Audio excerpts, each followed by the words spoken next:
Hey everyone, welcome back for another deep dive.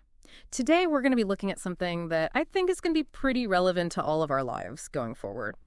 By 2025, experts are predicting more than 75 billion devices connected to the internet. That's more than one for every single person on the planet. And every single one of those devices is potentially collecting data about us. So that leads to a pretty big question. Are we heading into a world where privacy is just a thing of the past? You know, it really is kind of crazy how we've just sort of wandered into this reality almost without realizing it. I mean, it wasn't that long ago that the idea of our homes being filled with devices that are listening to everything we say, that felt like, something out of a science fiction movie, right? Yeah, it really did. And now it's just become so normal. Our phones are tracking everywhere we go. Our social media is keeping track of everything we like, everything we don't like. And those smart assistants that so many of us have in our living rooms, well, they're always listening. It's almost like we've invited this whole digital audience into our homes and into our lives. And it's not even just about the listening, right?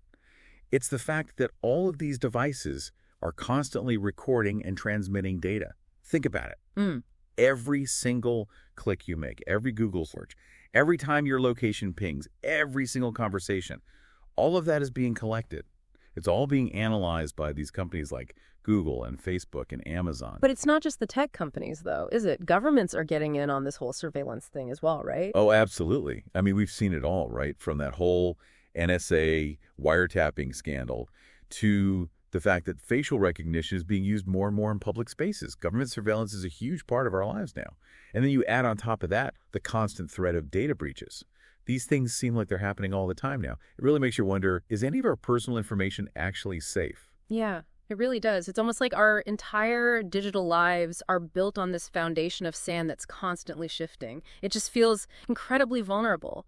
I don't know if you remember this, but a while back there was that huge scandal with Facebook and Cambridge Analytica. That one was a real wake-up call for a lot of people. It showed just how easily personal data could be used to influence things like elections. It was even used to manipulate the way that people behave. It wasn't even just about targeted ads anymore. It was about actually shaping the way that our democracy functions. It's a really scary example of how data, when it's in the wrong hands, can be used as a weapon. And the thing that's really frightening is that Cambridge Analytica was just one example. It was just one crack in the system. We're only just starting to understand just how much of our data is being collected and analyzed Yeah. and potentially even weaponized against us. So it's a pretty bleak picture, you know? Where do we go from here? Is there any way to get our privacy back in this world where everything's connected? Or have we already given it all up in exchange for convenience and all of these digital connections that we have? It's something that's worth thinking about. It definitely is. But before we get too pessimistic, it's important to remember that surveillance technology isn't automatically a bad thing. It can be used for good as well. Think about public safety, for example. We've got surveillance cameras everywhere in our cities now. And even though some people argue that they're invading our privacy, you can't deny that they help to deter crime. And they help law enforcement do their jobs better. That's true. It's almost like having extra eyes watching over everything, making sure that everyone's safe. And now with the rise of smart cities, we're seeing even more uses for this technology.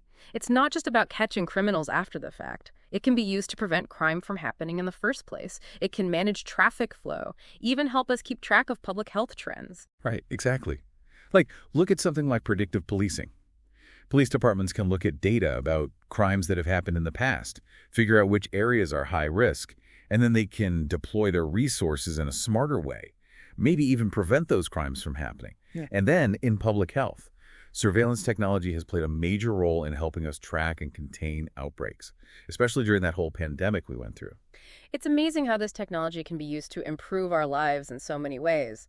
But as with any technological advancement, we've got to think about the ethics, right? You're absolutely right. There are definitely potential benefits, but we got to be careful about the risks too.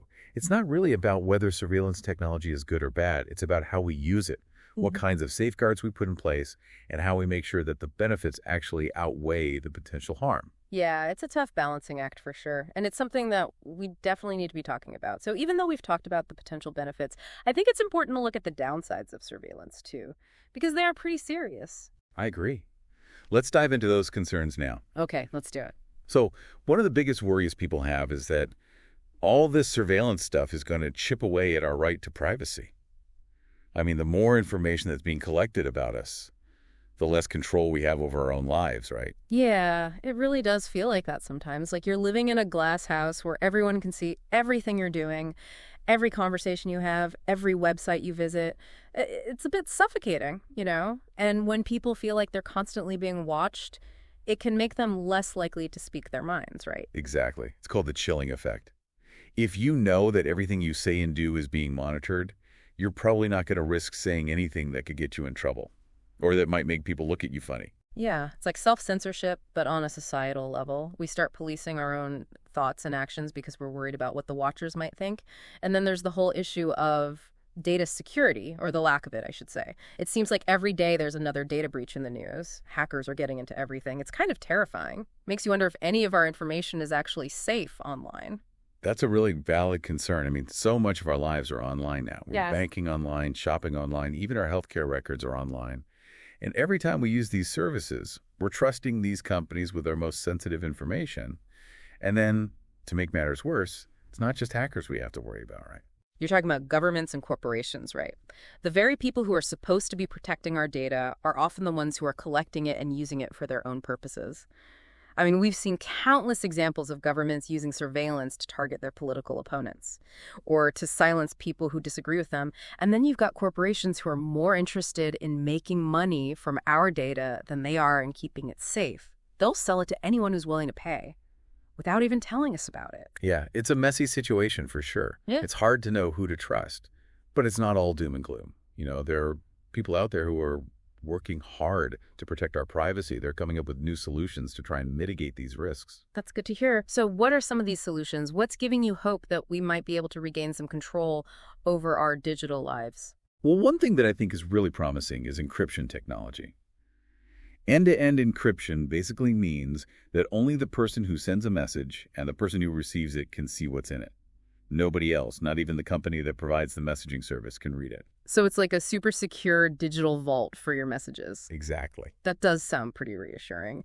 Are there any examples of this kind of encryption that people are using right now? Oh, yeah, absolutely. Apps like Signal and WhatsApp use end-to-end encryption by default. That's good to know. And more people are starting to use them because they're concerned about privacy. Yeah, I've definitely noticed that. So it's not just messaging apps, though, right? Is encryption being used in other areas, too? Definitely. We're starting to see it being built into cloud storage services, web browsers. Even some email providers are starting to offer end-to-end encryption. So it's like we're slowly building this digital shield around our personal information. That's great. What other solutions are people working on? Another really interesting development is the idea of decentralized data control. Basically, it's about shifting the power away from these big centralized companies like Google and Facebook and giving individuals more control over their own data. So instead of all our data being stored in these massive data centers that are controlled by these tech giants, we would have the ability to choose where our data is stored and who has access to it. Yeah, exactly. It's like having our own personal data vaults rather than relying on someone else to keep our information safe. I like that analogy. And the great thing about decentralized data control is that it reduces the risk of large-scale data breaches because the data isn't all stored in one place. That makes sense. So are there any real-world examples of this decentralized approach in action? Yeah, there are a few projects that are starting to gain some traction. Some platforms are using blockchain technology to create these secure, decentralized databases where individuals can store and manage their own data. And then there are other companies that are developing personal data vaults. These are like little digital safes where you can keep all your important information. And you can decide who gets access to it and for what purpose. These all sound like really promising solutions, but I have to ask, are they enough? I mean, technology is advancing so quickly, it feels like we're constantly playing catch up, trying to solve problems that are already deeply ingrained in our digital lives. Do you really think it's possible to maintain any semblance of privacy in a world where everything we do is trackable and analyzable? That's the million-dollar question, isn't it? I honestly don't know if there's an easy answer. We're at a crossroads right now. We have to choose which path we want to take. One path leads us to a world of constant surveillance where privacy is a thing of the past. Our lives are constantly being monitored and analyzed. The other path leads us to a world where technology is used to empower individuals, to protect our freedoms and to make our lives better, without sacrificing our right to privacy. It feels like we're at a pivotal moment in history, like the decisions we make today are going to shape the future of our society. I completely agree. The stakes are incredibly high. We're not just talking about protecting our personal information here. We're talking about defending the values that make a free and open society possible. So what can we do if we want to make sure we're heading down the right path, the path towards a future where privacy is valued and protected? Well, the first step is to stay informed. We need to understand how these technologies work, how they're being used to collect and analyze our data, and what the potential risks are. Knowledge is power, right? Right. And in the digital age, staying informed is the best way to protect ourselves from surveillance overreach. Okay, so we've talked about some of the tech that's being developed to help us protect our privacy. But even with all of that, I think it's important to ask, what if we keep going down this road of constant surveillance? What happens if privacy becomes this, distant memory? Yeah, that's the kind of question that keeps a lot of us up at night. Imagine a world where your every move, every conversation, every single website you visit is being tracked and analyzed. It could really change the way we behave, right? People might be less likely to speak out against things, to challenge the status quo, or just, be themselves. It's like we'd all be walking on eggshells all the time, always looking over our shoulder, wondering who's watching. It could lead to this, I don't know, society of conformity where everyone's afraid to be different. Exactly. And that kind of self-censorship could spread to all areas of life. Politics, art, even science. Imagine scientists being afraid to do research that might be seen as controversial. Or artists shying away from pushing boundaries because they're worried about getting flagged by some algorithm. Yeah, it's a pretty bleak picture, isn't it? A world without the freedom to experiment, to disagree, to challenge the norm. It is. And there's another thing to consider. This kind of surveillance could actually make the divisions in our society even worse. Think about algorithms that put people into categories based on their online activity, their shopping habits, their social networks. These algorithms could create echo chambers where people are only exposed to information that reinforces their existing beliefs. So it's like this vicious cycle. We start by giving up a little bit of privacy for convenience or security, and then before we know it, we've created this society where nobody trusts anyone. And it's impossible to have a meaningful conversation with someone who sees the world differently than you do. Exactly. And that erosion of trust can have a ripple effect on everything. Our institutions, our communities, even our personal relationships. Imagine not being able to have a private conversation with a friend or family member without worrying about being monitored. It's a scary thought. It makes you realize how important privacy really is. It's not just about keeping secrets. It's about having the space to be yourself, to think for yourself, to connect with others in a genuine way. I couldn't have said it better myself. As we move forward into this increasingly digital world, we need to remember how valuable privacy is, and we need to fight to protect it. So how do we do that? Where do we even start?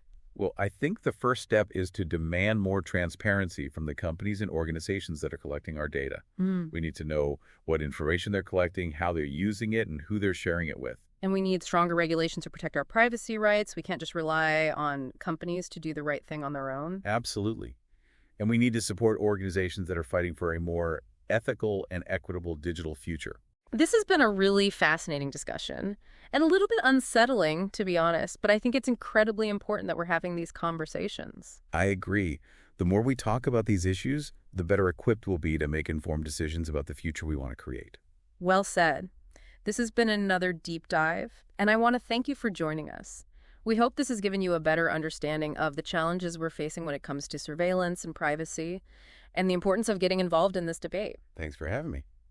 We'll be back soon with another deep dive into a different topic. Until then, stay curious, stay informed, and stay engaged.